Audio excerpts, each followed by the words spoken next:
Утровото со вас, Славица Арсова. Добар ден и добре дојдовте. На почеток на вестите гледаме кои настани го одбележаа денот. 14 лица повикани на распит за бруталното насилство врз девојче во Ѓорче Петров. Ке следували кривична одговорност. Нови проверки за фалсификувани ботокси и филери. Инспекторатот тресе државни и приватни ординации по пријава на пациенти. Ден по изјавата на Вајд со критики за реформите, владата тврди дека нема застој во реформската агенда. Филипче обвинува, намерно се кочи напредокот кон ЕУ. Парите од ИПАРД повторно достапни за земјоделците. Завршија проверките по скандалот и апсењата во платежната агенција. УКИМ гласаше за нов ректор, Данев или Ангелова, кој ќе го води најголемиот универзитет. 80% од жртвите во Пулс настрадале од вдишување јаглероден моноксид, презентиран обдукцискиот наод. Нападјачот од вечерата за дописниците ќе одговара за обид за убиство на американскиот председател. Овие вести во живо за истрагата поврзана со случајот на грозоморно насилство врз малолетно девојче во Скопско Ѓорче Петров. Останете со нас, известуваме во живо, почнуваат вести.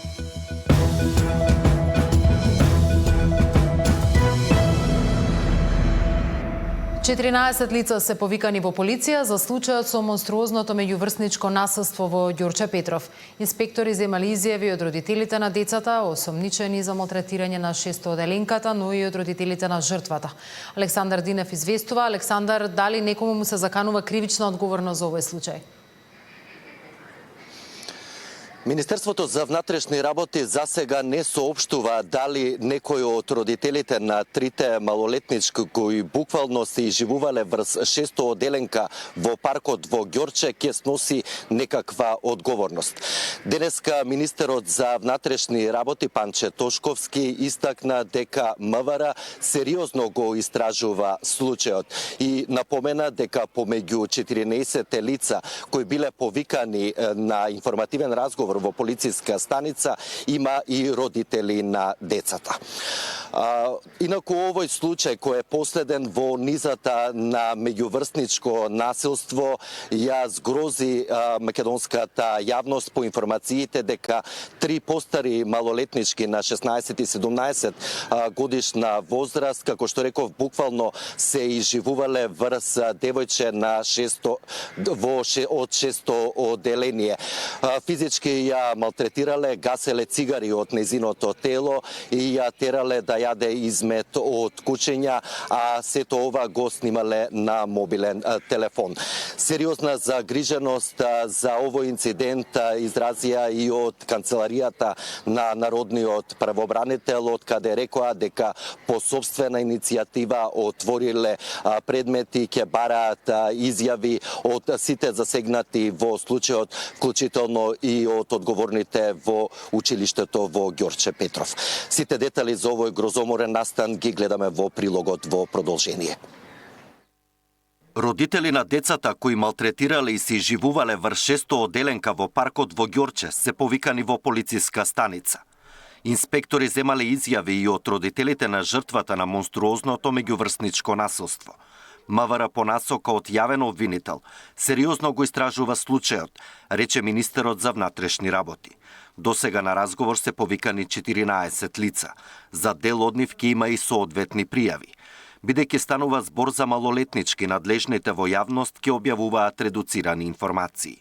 Од обвинителството засега не кажуваат ниту дали е отворен предмет. Според Тошковски станува збор за сериозен проблем и мора да делуваат сите надлежни институции. Да дадеме еден повеќе секторски одговор, системски пристап да имаме, но секако дека апсолутно и како влијание имаат самите родители и нивната улога во рамки на воспитувањето на децата и во рамки на нивното поведение во делот на образовниот процес секако дека е клучно.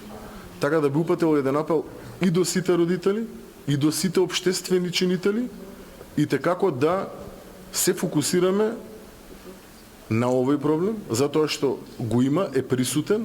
По собствена иницијатива и Народниот правобранител отвори предмет за грозоморниот случај, каде три постари малолетнички поради Инстаграм расправија физички нападнале ученичка во 6-оделение.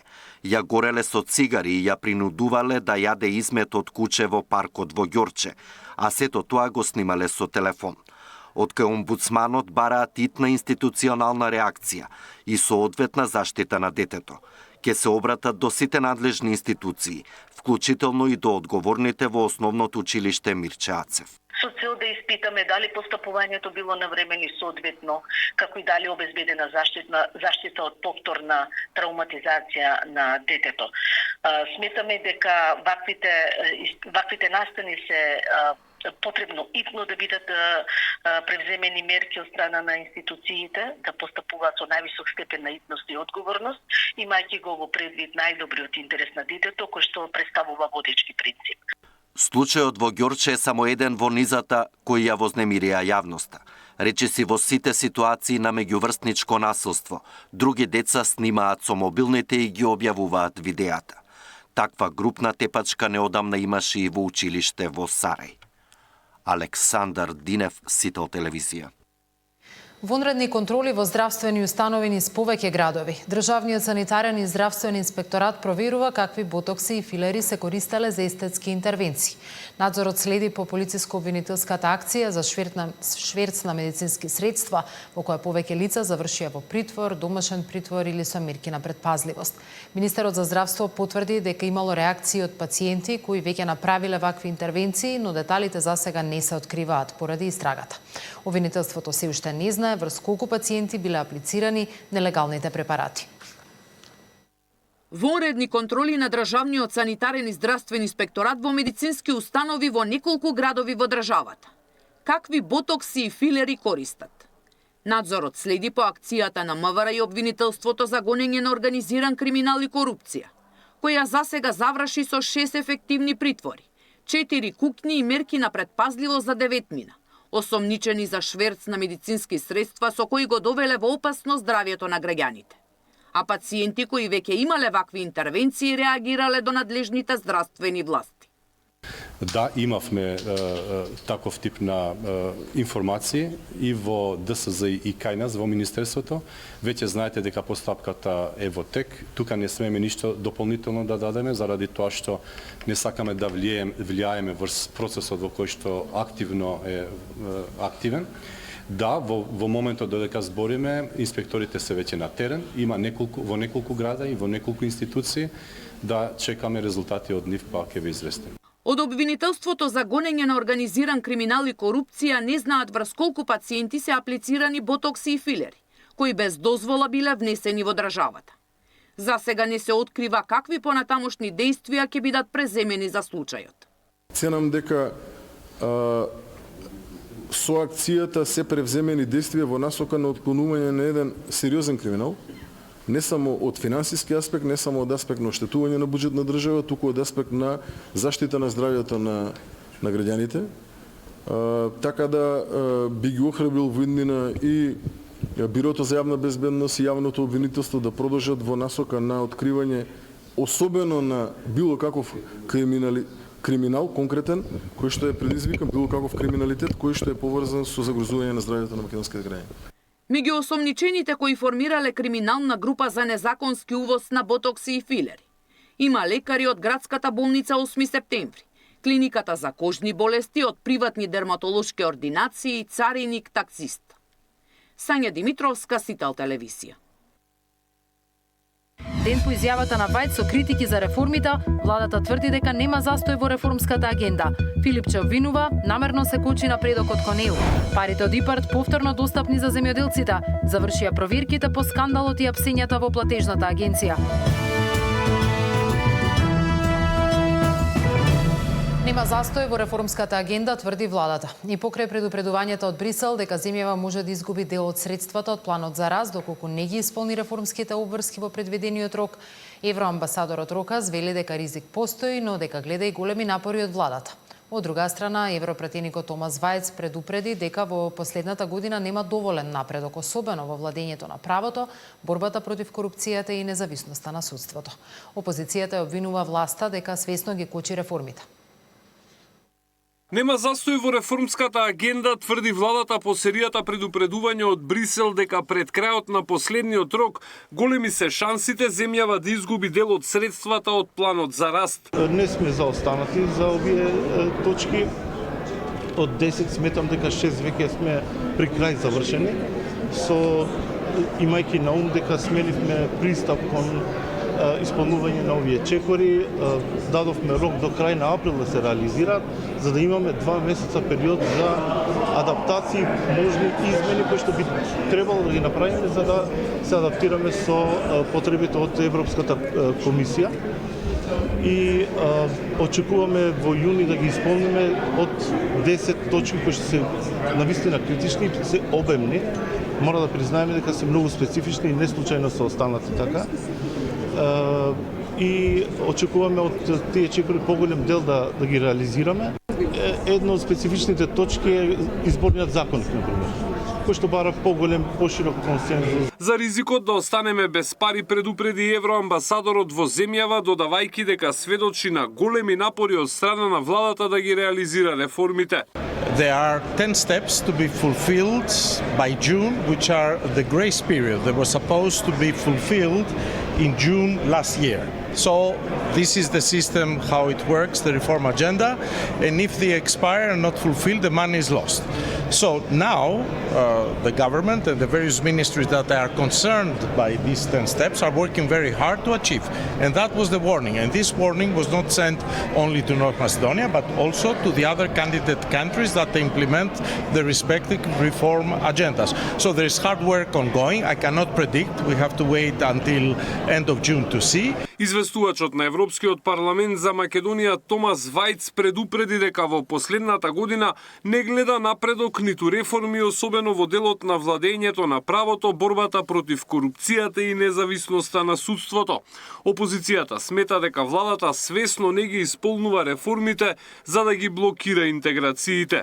Европа јасно порачува, нема напредок додека не се исполнат условите, а тоа вклучува и уставни измени. И наместо да ја прифати критиката, премиерот повторно влезе во негирање. Јавно вели дека нема да отстапи ни милиметар и дека малцинства, како бугари, хрвати, црногорци, нема да влезат во уставот. Наместо да работат на реформи, оваа власт работи на креирање конфликти со соседите, антиевропска пропаганда и изолација на земјата.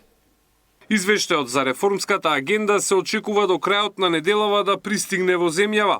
Вице-премиерот Сали очекува позитивна оценка, бидејќи, како што рече, најголемиот дел од реформските чекори се веќе препознаени од Брисел. Александар Спасовски, Сител телевизија. ИПАРД средствата повторно се достапни за македонските земјоделци, откако од Брисел пристигнало официјално известување дека не се утврдени пропусти во постапките. Министерот за земјоделство тврди дека системот функционира транспарентно и дека европските пари не биле стопирани од Брисел, туку бил активиран домашен механизам за проверка по корупцијскиот скандал во платежната агенција. Случајот избувна лани, кога тогашниот директор беше фатен при примање подкуп, а обвинителството подоцна поднесе обвинение против 9 лица и една компанија. Владата сега обвинува опозицијата дека ширела паника меѓу земјоделците. ИПАРД фондовите повторно се достапни за македонските земјоделци. Министерот Трипуновски вели дека од Брисел денеска пристигнало официјално известување дека не се утврдени никакви пропусти во постапките. Согласно навременото преземени активности, направената целосна и детална контрола за користење на средствата од ИПАРД програмата е утврдено дека нема неправилности во самите постапки. Што значи дека системот функционира, институциите постапуваат одговорно, транспарентно и во интерес на македонските земјоделци. Да упатам и порака до самите земјоделци, да продолжат да аплицираат, да инвестираат и да го развиваат нивното земјоделско производство. Министерот вели дека Брисел никогаш не ги стопирал фондовите, но во моментот кога изби скандалот со претходниот директор на платежната агенција, се активирал националниот механизам за заштита. Следеше темелна проверка од ИПА структурата, пошто се достави сеопфатна информација до европските институции согласно воспоставените процедури.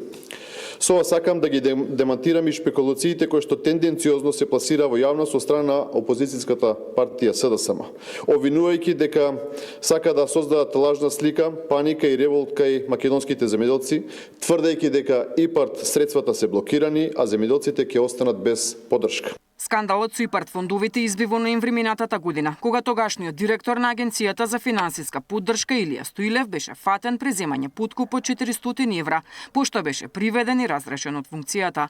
Пред 2 месеци ОЈО поднесе обвинение против 9 лица и една фирма. Прво обвинета поранешниот пратеник и министер Джевдет Насуфи како управител на фирма, која нудела подкуп од 50.000 евра за противзаконски да добие пари од ИПАРД програмата. Стоилев и уште тројца вработени во агенцијата пак се обвинети за примање подкуп, бидејќи според обвинението земале 5.000 евра за да стават подпис на апликацијата. ИПАРД 3 е предпристапна програма наменета за земји кандидати за членство во Европската унија, која за Македонија во периодот од 2021 до 2027 има предвиден вкупен буџет од околу 97 милиони евра. Деспина Тодоровска, Сител телевизија.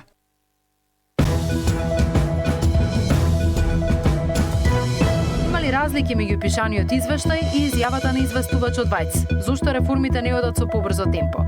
Дали новата бугарска влада е шанса за обнова на диалогот или уште потешка позиција? Тема на денот во 19 со министерот за надворешни работи Тимчо Муцунски.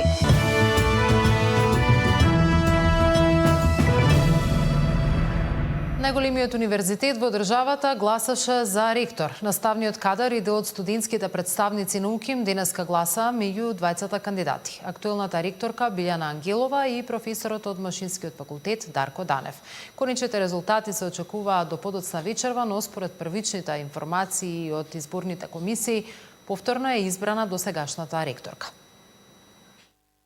Наставниот кадар од факултетите и научните институти на Универзитетот Свети Кирил и Методи во Скопје денеска избира ректор кој во наредните 3 години треба да раководи со најголемиот универзитет во државата. На конкурсот кој беше распишан се пријавија двајца кандидати. Актуелната ректорка Билјана Ангелова, која доаѓа од Економскиот институт, и професорот и поранешен декан на Машинскиот факултет Дарко Данев. Гласањето се одвиваше во просториите на факултетите од 12 до 14 часот, а право на глас има редовните и вонредни професори, доцентите, како и по двајца представници од студентите, кои се дел од наставниот совет на високообразовните институции. Според дел од изборните комисии на Скопскиот факултетски кампус, гласањето течело без проблеми со голема излезност. За овие дневе веќе има повеќе од половина час, навистина сме задоволни од излезноста. Апсолутно беа запазени сите регулативи во однос на процесот на спроведување на изборите за ректор. И ова е многу значаен и свечен ден на Универзитетот Свети Кирил и Методи. Како економски факултет можам да кажам дека навистина имаме голема излезност, дури во првиот час, со повеќе од 70%, со тоа што и ние поголем дел сме редовни професори на факултетот, меѓутоа имаме нели дел и млад кадар, така да излезноста е буквално во сите генерации, можам да кажам, дополнително вклучувајќи ги студентите кои што имаат право да дадат свој глас. Изборите течат во најдобар можен ред до моментов, значи 15 до 2 часот. Излезноста е 87%, значи поголем дел од луѓето кои што се на избирачкиот список излегоа на гласање, го остварија своето право. Немаше никакви инциденти, се тече во најдобар ред. Резултатите од тајното гласање треба да бидат објавени денеска до вечера, потоа ќе следува 3-дневен рок за приговори на резултатите од 29 април до 5 мај. Според временската рамка, предвидени се и термини за евентуално прегласување, заедно со рок за приговори и нивно разгледување. А на 14 мај ќе бидат објавени конечните резултати од изборот на ректор на УКИМ. Новиот ректор ќе стапи на функција во септември. Катерина Нешкова, Сител телевизија. 80% од жртвите во Пулс настрадале од вдишување јаглероден моноксид, презентиран обдукцијскиот наод. Напаѓачот од вечерата за дописниците ќе одговара за обид за убиство на американскиот претседател.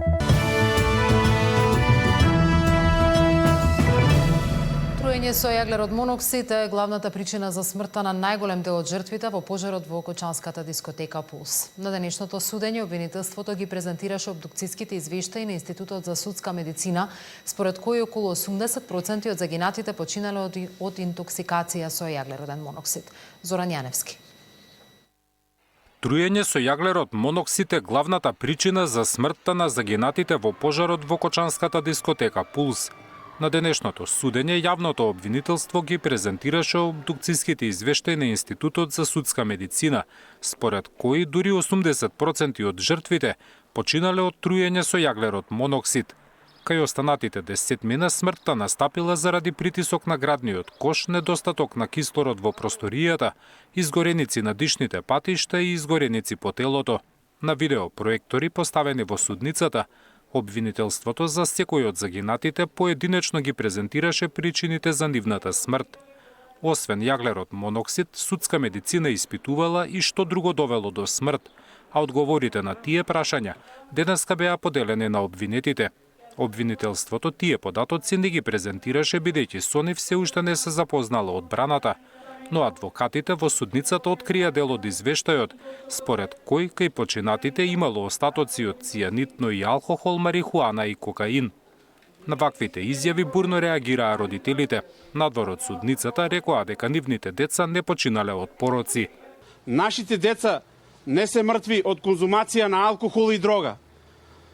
Причината за смрт, согласно досегашните наводи, се поврзани со изложеност на чад, токсични гасови, услови кои доведуваат до задушување и тешка интоксикација, а со употреба на алкохол или други субстанции, Бараме ваквите тврдења веднаш да бидат подкрепени со официјални токсиколошки анализи или да се повлечат, како и судот да реагира соодветно со цел да спречи изнесување на непроверени информации во текот на постапката.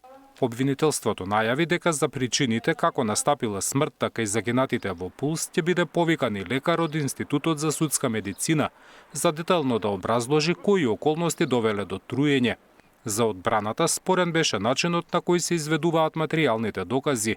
Сметаат дека обвинителството ќе потроши 5 години да ги презентира сите тие докази. Во судницата беа презентирани и повредите кои преживеаните ги заработиле во пожарот. Најголем дел имаат изгореници на главата, рамениците и рацете, други имаат изгореници на дишните патишта и нагмечувања по главата и градниот кош. На почетокот од судењето, одбраната на сопственикот на дискотеката побара судот да му го укине притворот на Дејан Јованов, бидејќи се влошила неговата здравствена состојба.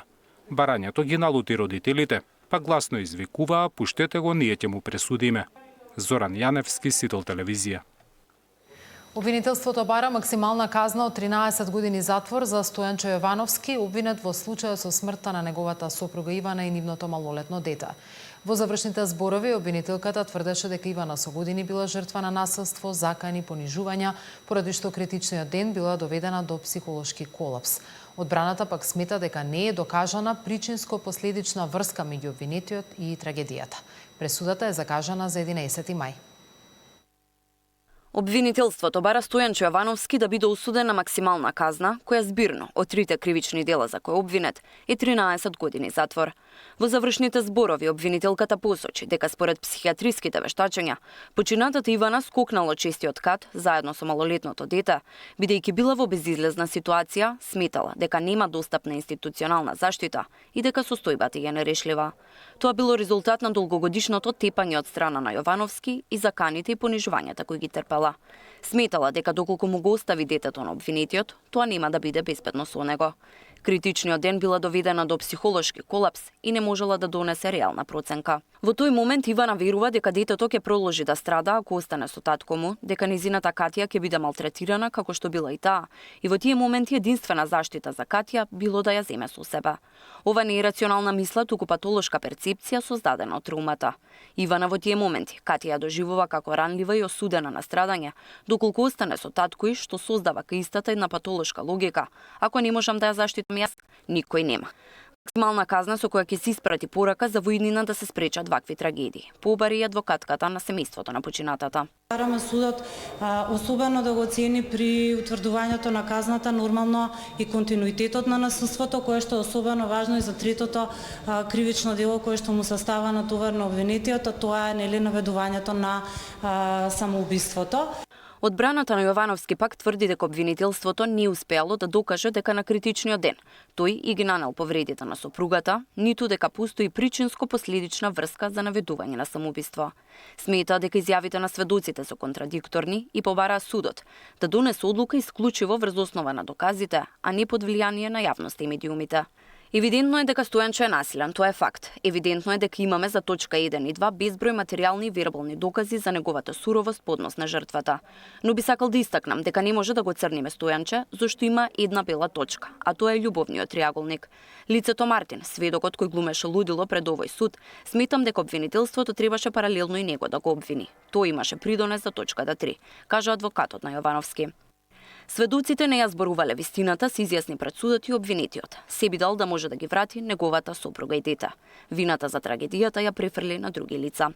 Не сум ја потикнувал, ниту охрабрувал, ниту сум можел да го предвидам истото, бидејќи не сум бил свесен дека оваа трагедија би можела никогаш да се случи. Никогаш немаше да ги оставам сами во нашиот стан, да не бев присилно изваден од станот од страна на Мартин Саздов. Оваа трагедија не е правно предизвикана од моја страна. Немам пораки кон мојата сопруга Ивана со закани, ниту пораки каде вршам притисок со кој би влијал на исходот на овој трагичен настан, кажа обвинетиот Јовановски. Пресудата за него е закажана на 7 мај. Тамара Дичевска, Сител телевизија. Со бројки за инспекции, повреди и смртни случаи, но без одговори за последната трагедија на градилиште. Вака денеска беше одбележан светскиот ден за безбедност при работа. Само 5 дена откако работник загина, а 4 беа повредени на градилиште во Киселавота. Со подготвена статистика, но без желба за прашања, директорот на Инспекторатот за труд Гани Максути се појави на одбележувањето на Светскиот ден за безбедност при работа, но ги избегна новинарите. Само 5 дена по трагедијата во Киселавода, кога работник трагично го загуби својот живот на градилиште. Првиот човек на Инспекторатот одби да даде изјава поврзана со случајот. Тоа што директорот прв отиде на увита, сега не сака да даде изјава, можеби само ќе биде една црна дамка врз целиот случај или случај кој што пак ќе кажам, а не ќе да предуцирам пред време, нити сум полиција, ниту обвинител, но не сакам да помислам дека ќе заврши на штета на работникот или на неговото семејство. По само неколку минути, Максути одговорница без воопшто да го спомне овој случај, прочита дека лани биле спроведени на 26.000 инспекцијски надзори, од кои речиси половина во областа на безбедноста при работа. Инспекторатот регистрирал 2036 потешки повреди, 5 колективни несреќи и 8 смртни случаи. Компаративно, со податоците за 2024 година имаме намалување кај повредите при работа со смртни последици. Тоа е 13 во сооднос со 8, значи минус 5 смртни случаеви. Но колку овие бројки ја отсликуваат реалноста? Незваничните податоци зборуваат за повеќе од 4 пати смртни случаи во 2025 година. Дали тоа значи дека доволно сме се посветиле во работењето? Безбедноста и здравје при работа не смее да биде тема и наслов само кога ќе се случи трагедија и кога ќе ни загине работник. Безбедноста и здравјето при работа е област која што не трпи импровизации, политиканство, суети. Првиот човек на Сојузот на синдикати пак побара минута молк за сите загинати работници.